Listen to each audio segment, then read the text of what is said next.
બનાસકાંઠા જિલ્લાના વિભાજન બાદ વિવાદ યથાવત. કાંકરેજ વિસ્તારને થરાદમાં સમાવેશ કરવા વિરુદ્ધ વિવાદ યથાવત. કાંકરેજ ભાજપના પીઠ નેતા અને પૂર્વ એપીએમસીના ચેરમેન અણદાભાઈ પટેલે લખ્યો પત્ર. મુખ્યમંત્રીને પત્ર લખી કાંકરેજ તાલુકાના બનાસકાંઠા જિલ્લામાં યથાવત રાખવા કરાઈ માંગ. કાંકરેજ તાલુકાના ધાનેરા અને રાનેરને થરાદ સુધી જવામાં 100 કિલોમીટરનું અંતર થાય છે.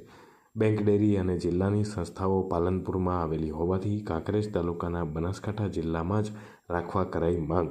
ઉલટું બનાસકાંઠા જિલ્લાને નાનો કરી અને થરાદ વાવને મોટો કર્યો હોવાની કરી ફરિયાદ. કાંકરેજ તાલુકાની જનતા વતી મુખ્યમંત્રીને પત્ર લખી અને કરવામાં આવી રજૂઆત.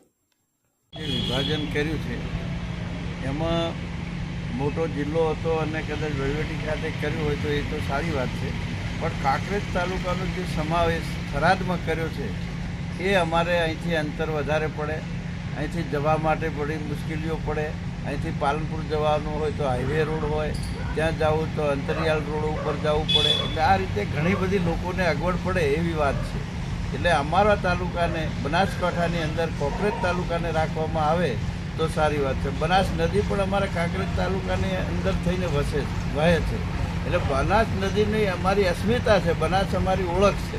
એટલે બનાસના લીધે પણ અમારે બનાસકાંઠા જિલ્લામાં રહેવું એવો અમારા તાલુકાની તમામ પ્રજા વિચારી રહી છે. અને બનાસકાંઠાની અંદર અમારી જિલ્લા ડેરી હોય, ડેરી બનાસ ડેરી તો પણ પાલનપુર છે, બનાસ બેંક હોય તો પાલનપુર છે, બનાસકાંઠા જિલ્લા સહકારી સંઘ હોય તો પાલનપુર છે, બનાસકાંઠા જિલ્લા ખરીદ વેચાણ સંઘ હોય તો આ રીતે મોટી મોટી જે સંસ્થાઓ છે, સહકારી સંસ્થાઓ છે, એ પણ પાલનપુરમાં એની ઓફિસો છે.